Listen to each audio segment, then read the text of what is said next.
नमस्कार बच्चों, कक्षा 10 गणित क्रैश कोर्स में आपका स्वागत है।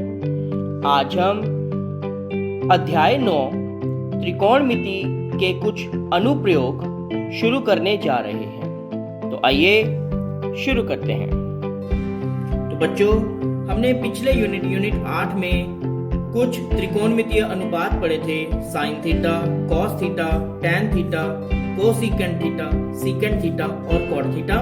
आशा करता हूं कि आपने इनके बारे में अच्छे से सब कुछ पढ़ा होगा और इनके फॉर्मूलाज आपको अभी भी याद होंगे, क्योंकि इन सभी फॉर्मूलाज की बच्चों इस यूनिट में 9वें यूनिट में भी उन सभी का प्रयोग होगा। बच्चों, 9वें यूनिट में हम पढ़ेंगे कि त्रिकोणमिति हमारे किस किस काम आती है। जैसे कि देखिए, मान लीजिए कि यह एक बहुत ऊंची इमारत है, बहुत ही ऊंची कोई इमारत है, कोई मीनार है, कोई मकान की बिल्डिंग है, या कोई भी इस प्रकार की बिल्डिंग है या टावर है, कुछ भी हो सकता है। ये जो हम नीचे दिखा रहे हैं यह है भूमि, धरती। ठीक है बच्चों, अब इस मीनार के ये जो बिंदु है धरती पर, इसे हम कहते हैं इस बिल्डिंग, इस मीनार का पाद बिंदु। इस पाद बिंदु से देखिए इतनी दूरी पर एक और बिंदु है। इस बिंदु से यदि हम इस भवन या इमारत या मीनार के टॉप को देखें, शीर्ष को देखें, तो यह बिंदु भूमि के साथ थीटा कोण बना रहा है। ठीक है, इस कोण से यदि इसके शीर्ष को, इस बिल्डिंग के शीर्ष को, टॉप को देखेंगे तो यह यहाँ से यह जो कोण बना रहा है यह है थीटा। बच्चों, यह जो कोण है इसे हम कहते हैं उन्नयन कोण। इनका प्रयोग हम इस चैप्टर में करेंगे, इसलिए आप इनको ध्यान रखना। इसको हम कहते हैं उन्नयन कोण।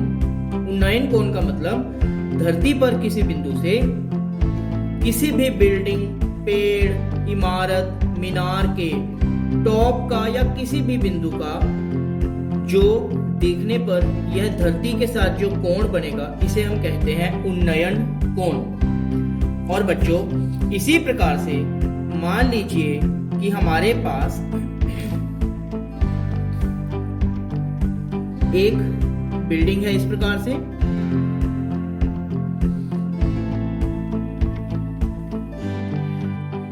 मान लीजिए कि यह एक बिल्डिंग है।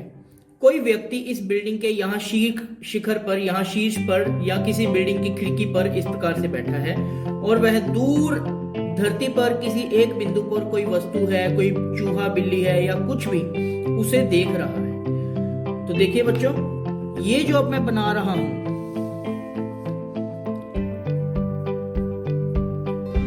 यह धरती के समांतर, धरती के पैरेलल एक हमने रेखा खींची है।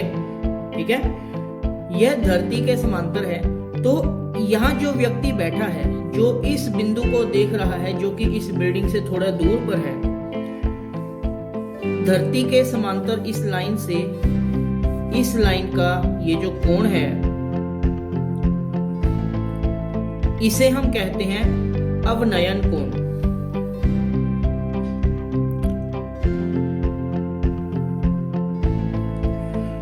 ठीक है बच्चों, इसे, इस थीटा, इस कोण को हम कहते हैं अवनमन कोण।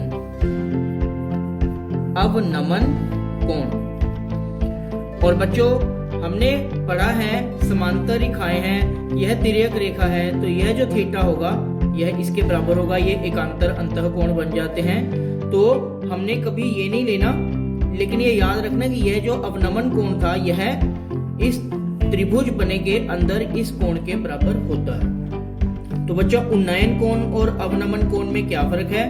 उन्नयन कोण होता है जब नीचे से ऊपर की ओर किसी बिंदु को देखें तो धरती के साथ बना हुआ कोण, इसको कहते हैं उन्नयन कोण। अवनमन कोण होता है जब ऊपर बैठे हम नीचे किसी बिंदु को देखें तो धरती के समांतर एक रेखा के साथ बना कोण, वह कहलाता है अवनमन कोण। कक्षा 10 एक्सरसाइज 9.1 का पहला प्रश्न हम करने जा रहे हैं। बच्चों, प्रश्न को ध्यान से पढ़िए। प्रश्न है, सर्कस का एक कलाकार एक 20 मीटर लंबी डोर पर चढ़ रहा है। देखिए, मान लीजिए ये एक 20 मीटर लंबी डोर है।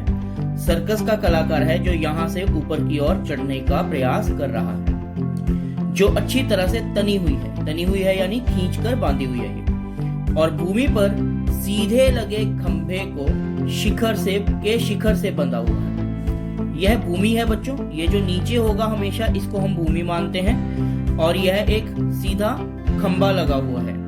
तो यह जो डोर है यह खंबे के ऊपरी सिरे पर बंधी हुई है, तना हुआ है इस प्रकार से। यह खंबा है, यह डोर है और यह भूमि है। यदि भूमि स्तर के साथ डोर द्वारा बनाया गया कोण 30 डिग्री का हो, भूमि स्तर के साथ डोर का कोण, ये डोर है यह भूमि है, इन दोनों का जो कोण है वह है 30 डिग्री, तो खंभे की ऊंचाई ज्ञात कीजिए। हमें यह खंभा है ना AB, इसकी ऊंचाई हमें ज्ञात करनी है। तो हम मान लेते हैं, मान लो खंभे की ऊंचाई बराबर h, और खंभा है बड़ा होगा तो इसकी जो ऊंचाई है वह हम h मीटर मान लेते हैं। अब बच्चों ध्यान से देखिएगा, हम इसमें त्रिकोणमितीय अनुपातों का प्रयोग करेंगे। तो कैसे करेंगे बच्चों, हमेशा ध्यान रखिएगा। हमें निकालना जो है h, वह ऊपर रखिए। h क्या है, ये परपेंडिकुलर है। और जो हमें दिया होगा, जो लंबाई दी होगी, देखिए ये हमें यह वाली लंबाई दी हुई है इस समकोण त्रिभुज में। अब ये समकोण क्यों है, क्योंकि किसी भी भूमि पर जो खंबा लगेगा वह समकोण सीधा लगेगा, टेढ़ा खंबा नहीं आप देखेंगे कहीं पर भी। इसीलिए यह धरती के साथ, भूमि स्तर के साथ 90 डिग्री का कोण बनाएगा। तो यह एक समकोण त्रिभुज हो गया। 90 डिग्री के सामने वाली जो भुजा होती है वह हाइपोटेन्यूज होती है। यह हमें दी हुई है 20 मीटर। तो याद रखना, जो हमें निकालना है वह ऊपर रखना, जो हमें दिया हुआ है वह नीचे रखना। दिया हुआ है हाइपोटेन्यूज। अब आप ध्यान रखिए, परपेंडिकुलर अपॉन हाइपोटेन्यूज, यह है परपेंडिकुलर, यह है हाइपोटेन्यूज। परपेंडिकुलर बटा हाइपोटेन्यूज होता है साइन थीटा था ना बच्चा, परपेंडिकुलर बटा हाइपोटेन्यूज। और थीटा कितना है बच्चों, थीटा है कोण, हमें ये न्यून कोण दिया हुआ है 30 डिग्री। इसका मतलब साइन 30 डिग्री बराबर होगा P बटा H, और P कितना है, परपेंडिकुलर कितना है AB बटा H, हाइपोटेन्यूज कौन सा है AC। अब हम इसे हल करेंगे बच्चों। जब हम साइन 30 की वैल्यू देखते हैं, हमने पिछले चैप्टर में ट्रिग्नोमेट्रिक टेबल किया था, उसमें हमने देखा था साइन 30 की वैल्यू थी 1/2। यह बराबर होगा AB हमें नहीं पता तो इसको लिखेंगे AB बटा हाइपोटेन्यूज है 20 मीटर, इसको हम लिख देंगे इस प्रकार से यहां पर 20 मीटर। तो इनको हम क्रॉस मल्टीप्लाई करते हैं बच्चों इस प्रकार से। जो नहीं दी हुई है साइड उसको लेफ्ट साइड पे पहले जाओ, AB गुना 2 गुना AB बराबर है 20 मीटर के। तो यहां से AB कितना आ जाएगा 20 मीटर, 2 AB के साथ गुना हो रहा है, उधर जाएगा तो 20 से भाग हो जाएगा। अब हम फिर से इसको काट देते हैं, 2 से 20 कट गया 10, इसका मतलब AB आ गया 10 मीटर। और AB क्या है बच्चों, AB है खंभे की ऊंचाई। तो हम यहां लिख देंगे खंभे की ऊंचाई बराबर 10 मीटर।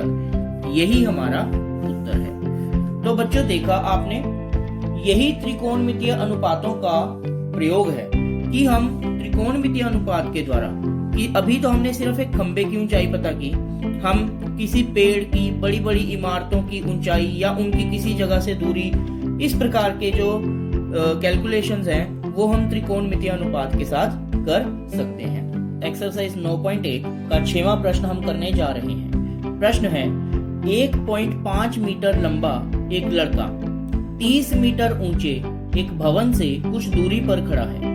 जब वह ऊंचे भवन की ओर जाता है तब उसकी आंख से भवन के शिखर का उन्नयन कोण 30 डिग्री से 60 डिग्री हो जाता है। बताइए कि वह भवन की ओर कितनी दूरी तक चलकर गया है। तो आइए बच्चों, इसे आकृति के माध्यम से हम समझने का प्रयास करते हैं कि यह प्रश्न आखिर है क्या। बच्चों देखिए, मान लेते हैं कि यह है पृथ्वी। हम हमेशा पृथ्वी को नीचे की ओर ही लेंगे, ठीक है बच्चों। और यहाँ पर 1.5 मीटर लंबाई का एक लड़का खड़ा है।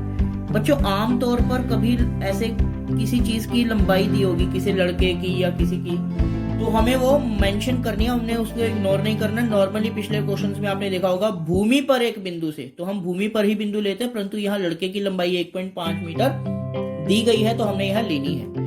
और 30 मीटर ऊंचे एक भवन, यहाँ पर 30 मीटर ऊंचा एक भवन है इस प्रकार से, ठीक है। तो इस भवन की ऊंचाई हमें दी गई है 30 मीटर, ठीक है बच्चों। यदि यह बच्चा यहां से देख रहा है ना अपनी आंख से, तो यह यहां से भूमि पर से तो नहीं देख रहा। यह 1.5 मीटर इसकी लंबाई है, यह अपनी आंखों से देखेगा, तो यहां से देखेगा भवन की ओर, ठीक है। तो हम क्या करते हैं, जो इसकी लंबाई है यहां पर धरती के समांतर हम एक रेखा खींच देते हैं इस प्रकार से। और अब इसकी आंख से भवन की ऊंचाई का उन्नयन कोण ये, तब उसकी आंख से भवन के शिखर का उन्नयन कोण 30 डिग्री से 60 डिग्री, यानी अभी 30 डिग्री है इस प्रकार से, ठीक है बच्चों। अब आप देखिए, भवन की कुल ऊंचाई थी 30 मीटर, उसमें से ये 1.5 मीटर है, तो यह भी होगा 1.5 मीटर। तो ये जो बाकी रह गया ये कितना होगा, 30 में से 1.5 माइनस कर देंगे। मैं इसको लिख देता हूँ, 30 में से 1.5 माइनस करो तो आता है 28.5 मीटर, और 1.5 मीटर ये है। याद रखना ये भूमि है, यहाँ से इसकी पूरी ऊंचाई है 30 मीटर भवन की, 1.5 मीटर लड़के की थी, उसके सिर के बराबर हमने यहाँ पे इतना 1.5 अलग रख दिया। बाकी ये जो है यह उसके सिर से ऊपर भवन की ऊंचाई तक की हाइट है, जो कि 30 में से 1.5 माइनस करने पर आई 28.5 मीटर। इन बिंदुओं के हम नाम रख देते हैं। मान लीजिए यह बिंदु है ए, कुछ भी रख सकते हैं, यह बी, यह सी, यह डी, यह ई, ठीक है बच्चों। अब बच्चों हमें निकालना है यह, अब थोड़ी देर में यह जो लड़का है इस बिंदु से यह भवन की ओर कुछ दूरी गया, ठीक है।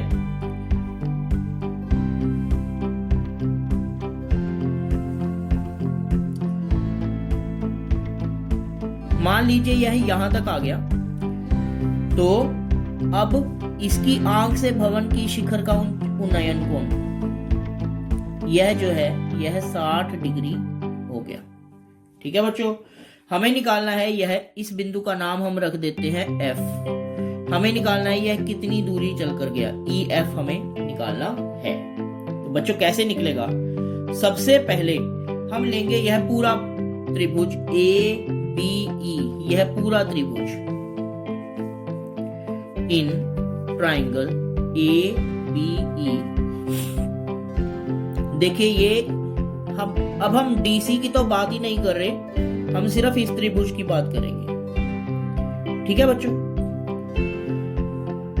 AB हमें पता है ना 28.5, यानी कि परपेंडिकुलर हमें पता है,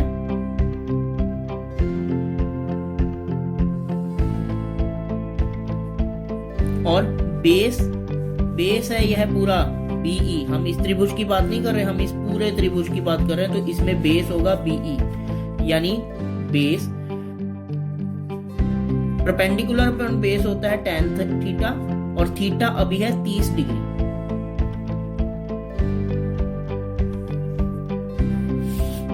थीटा है अभी 30 डिग्री। तो देखिए बच्चों, परपेंडिकुलर कितना है 28.5 मीटर, बेस है BE, ठीक है बच्चों।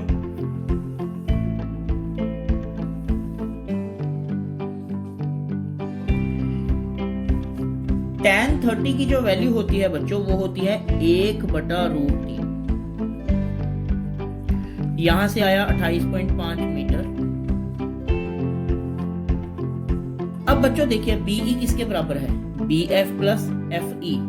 हम मान लेते हैं कि वह x मीटर चलकर आया, x यानी E से F की जो दूरी है वह है x मीटर। ठीक है बच्चों, तो इसका मतलब वह चला, BE किसके बराबर होगा, EF plus BF, EF plus BF, EF है x प्लस BF, इसको क्रॉस मल्टीप्लाई कर देते हैं।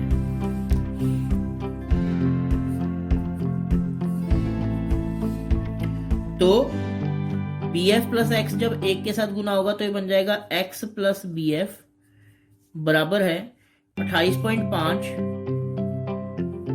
गुना √3 के। इसको ले लो इक्वेशन नंबर 1। अब हम लेंगे बच्चों छोटा त्रिभुज, ये वाला छोटा त्रिभुज ABF। तो हम लिखते हैं इन ट्राइंगल ABF। देखिए ध्यान से, परपेंडिकुलर हमें पता है 28.5 है, तो परपेंडिकुलर बटा बेस यह हो जाएगा tan। अब जो कोण होगा वह हो जाएगा 60 डिग्री, क्योंकि हम अब यह वाला त्रिभुज ले रहे हैं और परपेंडिकुलर है 28.5 मीटर बटा बेस है BF। तो बच्चों tan 60 की जो वैल्यू होती है वह होती है √3 बराबर 28.5 मीटर, यहां पॉइंट भी है, बटा BF। यहां से देखिए बच्चों, इसको हम क्रॉस मल्टीप्लाई करते हैं। BF √3 से गुना हो जाएगा, गुना √3 बराबर 28.5 मीटर, और यहां से BF कितना आ गया 28.5 मीटर बटा √3। इसको ले लो इक्वेशन नंबर 2। अब बच्चों फ्रॉम इक्वेशन 1 एंड 2 मैं अभी आपको करके दिखाता हूं। फ्रॉम 1 एंड 2, इक्वेशन 1 में x प्लस BF बराबर था 28.5 √3 और इक्वेशन 2 में BF की वैल्यू हमें ये आ गई। तो BF की यह जो वैल्यू है यह इक्वेशन नंबर 1 में रख देंगे, तो हमें प्राप्त होगा x प्लस BF की जगह ये लिख दो 28.5 बटा √3 मीटर बराबर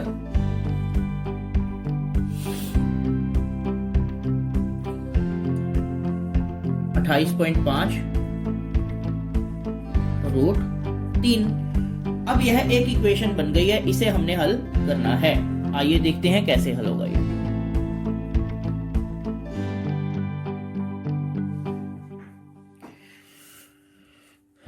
देखिए बच्चों, x बराबर हो जाएगा 28.5 √3, ये यहां पर पहले से है।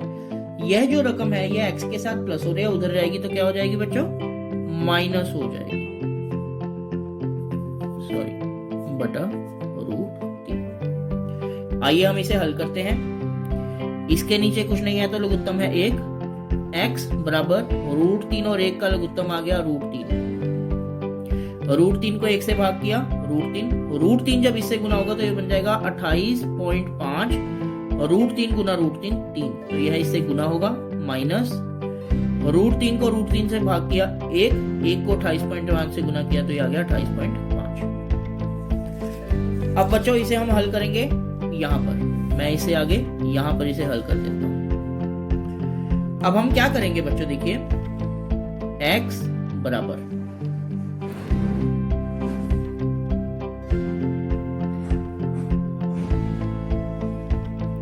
इन दोनों में से 28.5 कॉमन ले लो,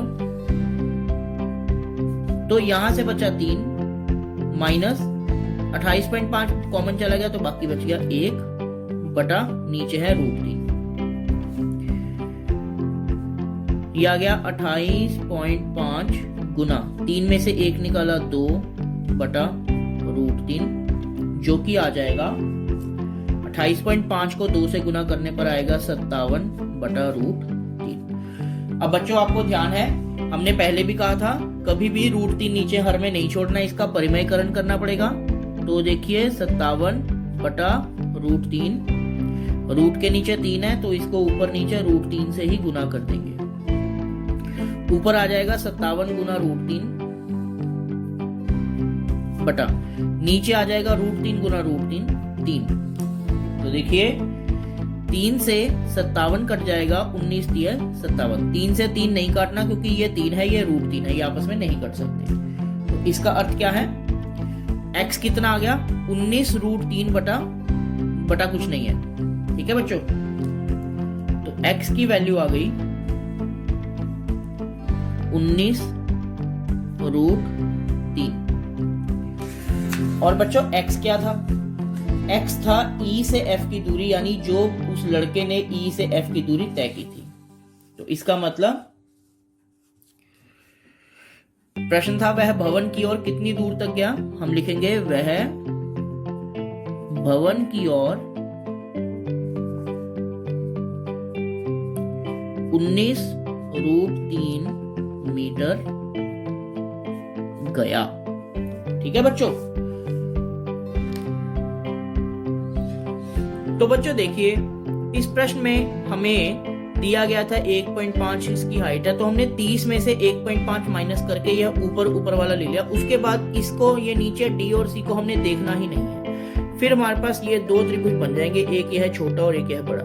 सबसे पहले बड़ा त्रिभुज लिया, उससे हमें यह इक्वेशन प्राप्त हुई। छोटा त्रिभुज लिया, उससे हमें यह इक्वेशन प्राप्त हुई।